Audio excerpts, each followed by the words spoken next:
요한일서 2장입니다. 오늘 제목은 주를 뵙기 원하는 자들의 삶이라는 제목으로 오늘 말씀을 전하고자 합니다. 우리가 잘 아는 정태기 목사님이라고 계십니다. 그분은 이제 상담을 맡아서 전국적으로 강의를 하시는 분이죠. 근데 그분이 상담하는 사람 중에 어떤 부부가 이제 왔어요. 그런데 그 부부 중에 자녀가 중학생이 되고 고등학생이 되니 하도 도둑질을 했어서 딸도 그 교도소 소년원에 갇히고 아들도 갇히고 그래서 너무 속이 상해가지고 이제 상담을 하러 이제 왔었답니다. 그래서 그 정태기 목사님이 참 이상하다. 애들이 어째서 둘이 다 이렇게 청까지 할까? 그래서 이제 그 부모에 대해서 젊을 때 어떻게 살았냐고 이제 물어봤대요. 그러니까 이 부모 역시 도둑질하고 하다가 같이 그 교도소에서 만나가 이제 젊을 때 결혼을 해가 아이를 낳은 겁니다. 그래서 이 자녀라는 것은 참 신기합니다. 자녀는 이제 부모의 거울이라죠. 부모는. 그래서 정말로 자녀들은 안 보는 것 같아도 부모님들의 하는 행동을 다 보고 있다는 것입니다. 그래, 어떤 수급자인 한 부모가 계셨는데, 이제 그분이 남편 사업이 안 돼가지고, 이제 이혼을 했어요. 이혼을 해가지고, 이제 수급을 받으면서 자녀를 키웠는데, 이혼을 했어도 같이 한 집에 이렇게 살았나 봐요. 그러니까 이제 그 딸이 그것을 다 보고 컸겠죠? 근데 어느 날 딸이 결혼을 하더만, 못 살겠다고 이혼한다면서, 엄마 집에 왔더랍니다. 그런데 그 딸이 나중에 보이 남편하고 한 번씩 만나는 거예요.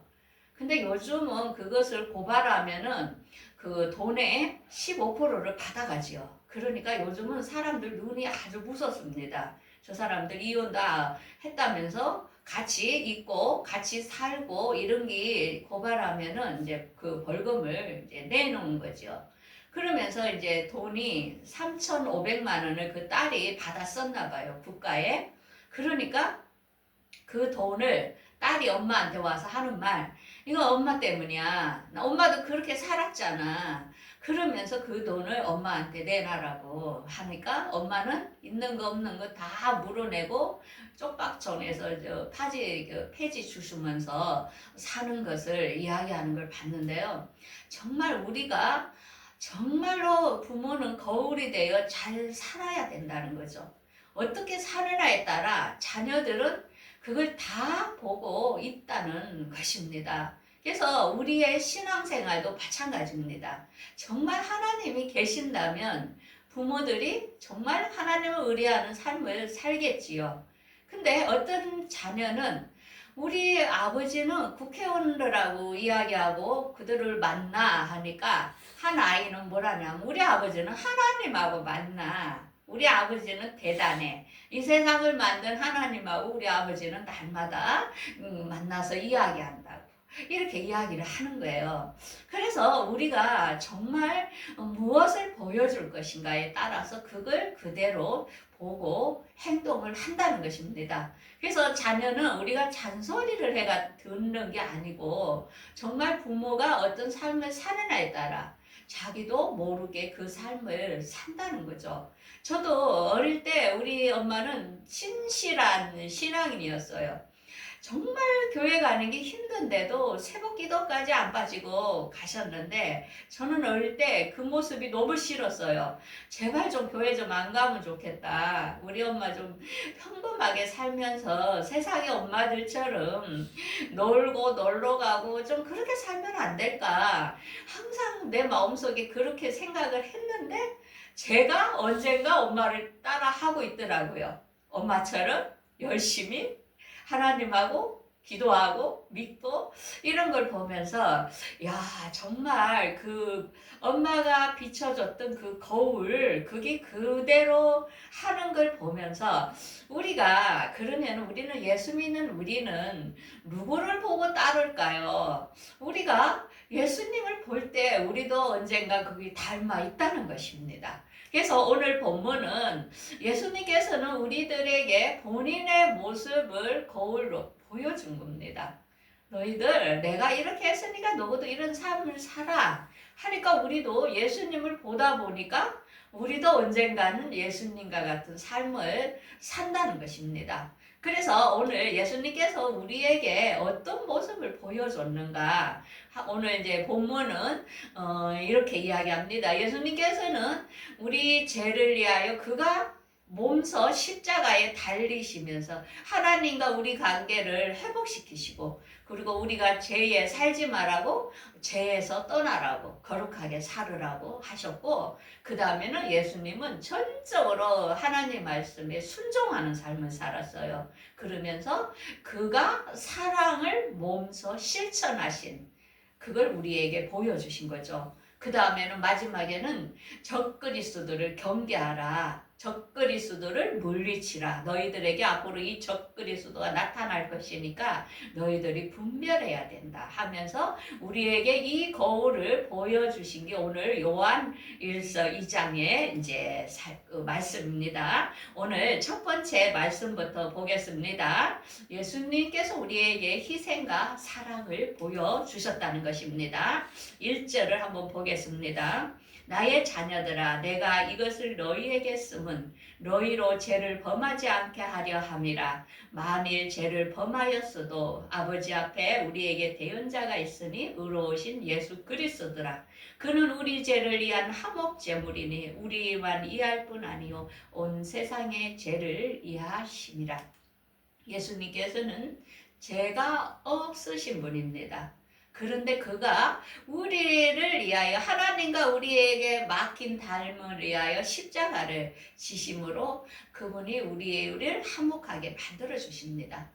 그 지금 요즘 트럼프와 또한 이란 사이에 누가 지금 중재를 합니까? 파키스탄이 지금 중재를 하고 있죠. 그래서 우리도 하나님과 죄 때문에 막힌 담을 예수님께서 희생을 몸소 치르실 것입니다. 그래서 이 말씀을 보면은 느끼는 게 있는데, 우리가 박보영 목사님이라고 있죠. 인천 방주교회 그 목사님이 이제 길거리 아이들을 데리다가 또 먹이고 그들을 예배드리고 했는데, 아무리 오랜 세월이 변해도 애들이 안 변하는 거예요. 그렇게 잘해주고 사랑으로 해줘도 안 변해요. 그래서 그 목사님이 뭐라 했냐면 아이들 보고, 내가 문제다. 내가 너희들을 변화 못 시키니까 나를 너희들이 때리라. 원하는 만큼 너희 분이 상처, 분노 이걸 나를 좀 때려라. 이래가지고 그 목사님이 그 애들 열 몇 명한테 그 엉덩이를 맞았는데, 그때 너무 많이 맞아가지고 지금도 허리를 잘 못 씁니다. 근데 그때 애들이 그 목사님의 모습을 보고 그때 변화된 거예요. 애들이 11조를 드리라니까 세상에 도둑질에다가 그 11조를 헌금을 한 거예요. 그게 이 신앙을 가르치는 거 보면은 도저히 애들이 안 변하는데, 그 목사님이 대신 맞으면서 애들이 뭐라 하냐면은, 이 세상에 우리 부모들은 나를 위해서 한 번도 맞아준 적도 없고 나를 위해서 이렇게 희생한 것도 없는데, 목사님은 나하고 아무 관계도 안 되는데 왜 우리를 이렇게 사랑하시냐면서, 그러면서 그 애들이 변화되면서 나중에는 그 속에 목회자도 나오고 지금도 이제 많은 애들을 데리고 와서 그 목사님이 키우고 이렇게 하죠. 그런 것처럼 예수님은 십자가를 지심을 우리에게 그 사랑을 보여줬다는 것입니다. 그래서 예수님께서는 그런 사랑을 몸소 보여준 것, 너희들도 내가 해준 것처럼 그렇게 살아라 이제 하시는 거죠. 그래서 예수님은 이렇게 우리에게 가르칩니다. 너희들이 모든 사랑과 합평함으로 거룩함을 쫓아라. 이것이 없이는 주를 보지 못한다는 것입니다. 우리가 예수 믿는 거는 모든 사람과 화목해야 됩니다. 원수되면 안 되고, 그 다음에 죄를 버리고 거룩한 삶을 살 때에, 내가 사는 것처럼 살 때에 너희들이 나를 만나게 된다. 이렇게 교훈을 합니다. 그래서 우리는 정말로 회개한다고 고쳐지는 게 아닙니다. 그래서 말씀과 기도로 거룩해진다는 것입니다. 그래서 우리가 하나님의 말씀을 정말 날마다 묵상하다 보고 알게 되면 우리도 모르게 말씀에 순종하게 됩니다. 며칠 전에 어떤 일이 있었냐면 제가 이제 교육을 받으려고 돈을 줬는데 이 사람이 그 교육이 지금 하는 게 아닌 거예요. 그래서 제가 이미 돈을 줬으니까 그 돈을 다른 물건으로 그냥 주세요 하니까 이제 그렇게 준다고 약속을 했어요. 그런데 준다고 해놓고 6번 어기는 거예요. 거짓말을 계속 반복하는 거예요. 준다고. 약속 어기는 사람 보면 정말 짜증나죠. 그래서 너무너무 분노가 나는 거예요. 차라리 없으면 내가 언제까지 주겠습니다 하면 괜찮아요. 그런데 자꾸 반복하면서 내일 줄게요, 모레 줄게요 하면서 어기는데 너무너무 분노가 나는데 하나님께 물었어요. 하나님, 이걸 어떻게 처리할까요? 하니까 하나님께서 원수 갚는 건 4개 있으니 4개 맡겨라. 그러면서 그냥 그 사람에 대해서 더 이상 얘기하지 않을 것을 말씀하시는 거예요. 그래서 그럼 하나님 제가 그냥 그렇게 하겠습니다 했는데 그 다음날 그 사람이 붙였더라고요, 물건을. 그래서 우리가 삶에 살다 보면은 우리 힘으로 안 돼요. 그래서 우리가 하나님의 말씀을 묻고 그 말씀을 순종하는 거죠. 그래서 하나님께서 우리가 분노와 원수도 그냥 하나님께 맡길 때 하나님께서 해결해 주시는 방법을 가르쳐 주시는 것입니다. 두 번째는 말씀에 순종하며 사랑을 실천하는 삶을 살으라는 것을 우리에게 본을 보여주셨어요. 그분은.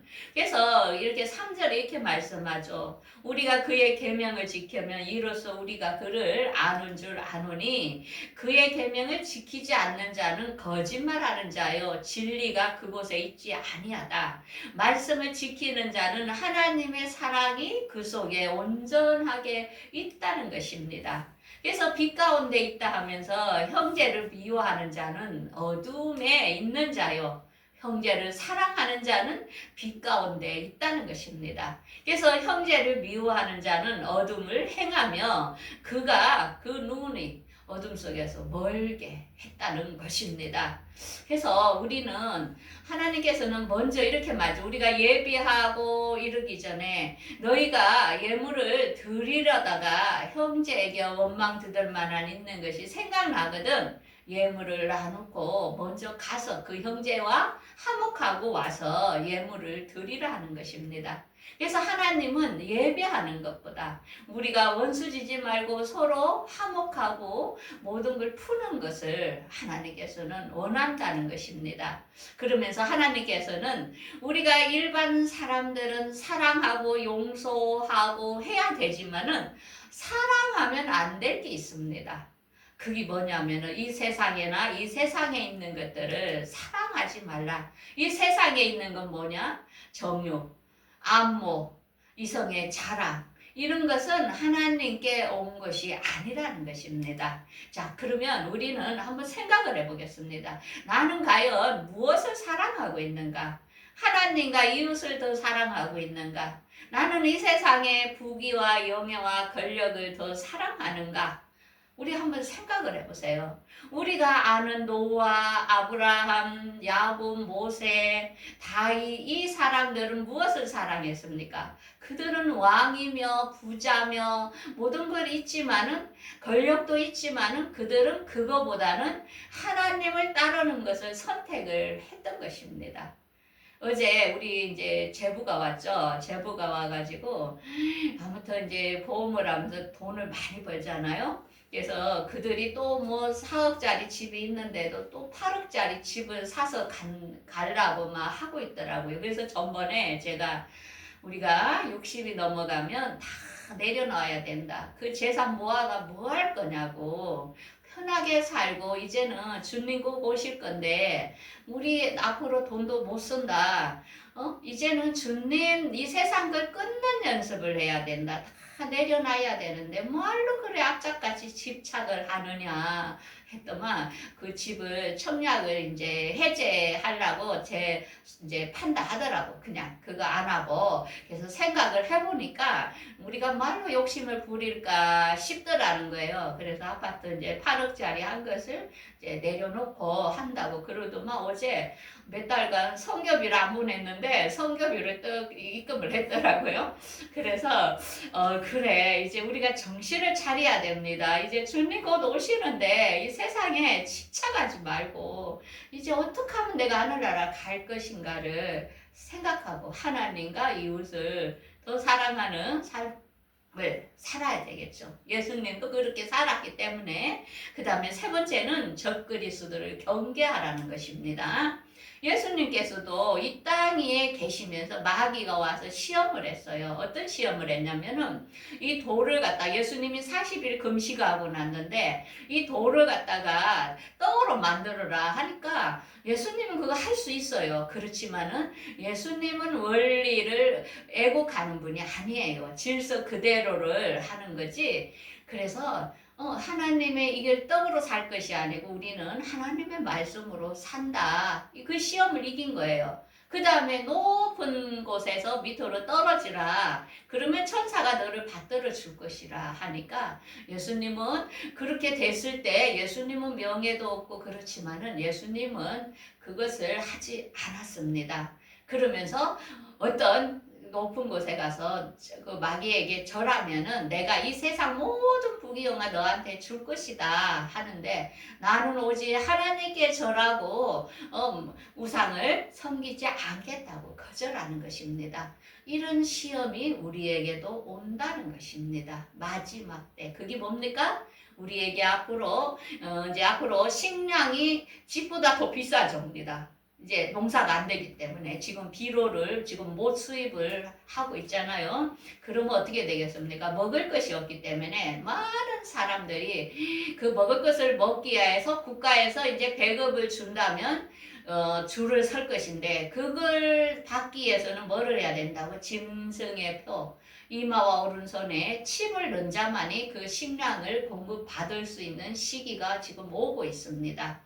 그러면서 세상 정부에 국가에 경배하라는 것입니다. 이제는 종교 이런 것은 다 필요가 없고 너희들을 먹이는 국가에 충성을 하라는 거죠. 지금 우리나라도 이미 그 시스템으로 가고 있지요. 왜? 모두가 국가에게 경배하게끔 만드는 시대가 옵니다. 왜?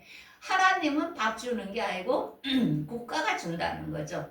그래서 이런 시대가 오는데 우리 예수님께서는 이걸 알고 그 적그리스도를 이제 그들을 잘 구별하는 것을 오늘 본문에 말합니다. 그래서 18절에 보겠습니다.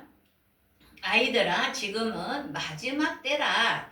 지금도 많은 적그리스도가 왔지만은 그들은 우리에게서 나갔으니 우리에게 속하지 아니하였다 이럽니다. 자 그러면 같은 편이었는데 그 사람들이 나갔다 이럽니다. 그게 뭐냐면 이스라엘의 12지파 속에서 단지파가 있었어요. 단지파는 한 형제 속에 야곱의 자녀들이었는데 그는 이렇게 나오죠. 창세기 49장 다는 이스라엘의 한 지파같이 그의 백성을 심판하리라. 다는 길셈의 뱀이요 새길의 독사로다. 말굽을 물어서 그 탄자를 뒤로 떨어지게 하리로다. 그래서 단 지파의 후예들이 오면서 그들이 이 적그리스도를 창출할 집단들이죠. 그래서 그들이 예수님을 십자가에 못 박았고 앞으로도 이 세상을 통제할 거기서 이제 적그리스도가 배출될 것을 우리에게 보여주고 있습니다. 그래서 너희는 거룩하신 자에게서 기름을 받고 아느니라. 왜? 하나님의 말씀은 성령의 기름을 받아야 분별을 하는 것입니다. 거짓말하는 자가 누구냐? 예수께서 그리스도이심을 부인하는 자가 아니냐? 아버지와 아들을 부인하는 자가 적그리스도니라. 그러면서 너희들은 처음부터 하나님 말씀을 들었으니까 이 하나님의 말씀은 뭐냐? 너희가 아버지 안에 거하는 것이다. 그래서 하나님의 말씀을 너희들이 들을 때에 나중에 너희들을 영생하는 사람이 될 것이라. 이렇게 말씀합니다. 그러면서 우리가 주께 받은 바 기름 부음이 너희 안에 거하나니 내가 아무도 너희를 가르칠 필요가 없고 기름 부음이 모든 것을 너희에게 가르치며 또 참되고 거짓이 없으니 너희를 가르치신 이는 주 안에 거하느니라. 자, 우리 안에 거하는 것은 누구라고요? 성령입니다. 성령이 우리 안에 거하면 우리를 가르치고 우리를 주님께서 오실 때 담대함으로 주님 앞에 나아갈 수 있도록 우리를 인도해 주신다는 것입니다. 그래서 예수님께서는 우리에게 성령을 보내주셨는데 너희들이 그 성령을 받으라고 우리에게 거울로 보여주셨던 것입니다. 그래서 성령님은 어떤 일을 하시냐면은 그러나 진리의 성령이 오시면 그가 너희를 모든 진리 가운데로 인도하시리니 그가 스스로 말하지 않고 오직 들은 것을 말하며 장래일을 너희에게 알리시리라. 그래서 어제 우리 동생이 이러더라고. 언니는 어떻게 사람들이 백신을 그렇게 많이 맞는데 왜 백신 어찌 그래 안 맞았냐고. 진짜 대단하다고 이러는 거예요. 그래서 내가 그랬죠. 나는 성령님께서 말씀하시더라. 그걸 맞으면 해를 받는다고. 그래서 이것도 못 견디는데 앞으로 칩이 나오는 시대는 칩을 안 넣으면 물건을 못 사는데 그때 어떻게 견디겠느냐. 그래서 나는 코로나가 걸려서 죽으면 죽고 일찍 하늘나라 가는 게 훨씬 낫겠다 싶어서 그냥 죽음을 각오하고 안 맞았다. 근데 지금 어떻게 해요? 결국 그게 코로나 백신이 가짜라는 게 증거가 지금 다 나오고 있죠. 자, 그래서 우리 성령은 우리가 기도할 때에 우리가 연약하여 알 수 없지만은 그분이 말할 수 없는 탄식으로 우리를 위하여 기도해 주시고 장래일을 알려주십니다.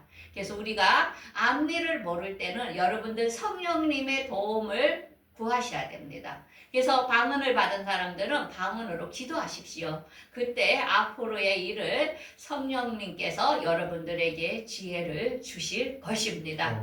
그래서 오늘 말씀은 주님을 뵙기 원하는 자는 주님의 거룩하신가 같이 그 다음에 주님이 모든 사람을 화목하게 한 것처럼 우리도 모든 사람과 화목하는 삶을 살아야 된다는 것입니다.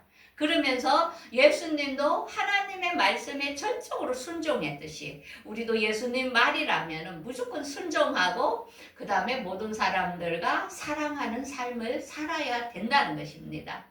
그러면서 예수님도 적그리스도를 분별하여 마귀가 시험하는 것을 물리쳤듯이 앞으로 우리에게 이 적그리스도를 분별하여 그를 물리쳐야 할 시험이 우리에게 지금 오고 있습니다. 우리도 그걸 이겨라는 것입니다. 그렇게 할 때에 우리가 주님을 만나서 어디에 간다고요? 새하늘과 새 땅의 혼인잔치에 우리가 참여하게 된다는 것입니다. 그래서 그것에 참여하는 자는 그것은 성도들의 세마포 옷을 입었는데 성도들의 옳은 행실이라는 것입니다. 이제 요즘은 이렇게 말씀을 계속 보면서 느끼는 건 뭐냐면은 옛날에는 그 주님의 사랑을 그렇게 많이 몰랐어요. 근데 이렇게 말씀을 통하여 예수님의 모든 말씀이 우리를 향한 사랑이라는 것이 이렇게 눈에 보이는 거예요. 그러니까 아까 장로님하고 찬양하는데 그냥 그 예수님의 사랑이 나오니까 그냥 저절로 눈물이 막 흐르는 거예요. 그래서 우리가 예수님을 더 경외하게 되고 더 사랑하고 되는 것 같아요. 그러면서 주님께서 이렇게 말씀하시더라고. 너희 자녀들이 부모에 대한 사랑을 모르지만 나중에 그 아이들이 아기 낳고 성장하다 보면 그 아이들도 부모의 그 사랑을 알게 된다. 그럴 때 더 사랑하게 될 것이다. 이렇게 이제 말씀으로 우리를 위로를 해주시더라고요. 그래서 사람은 자기가 겪어보지 않으면 그 상대의 헌신을 모르는 겁니다. 근데 우리가 예수님의 말씀을 계속해서 알다 보니까 그 사랑이 얼마나 큰지 우리가 모든 것을 용서할 수 있고 감사하게 되는 그런 삶으로 변하는 것을 계속 느끼는 시간들입니다. 그래서 오늘 본문 말씀을 보면서 예수님 우리의 거울입니다. 예수님을 따라서 여러분들 몸을 잘 단장하는 일주일도 되기를 바라겠습니다. 기도하겠습니다.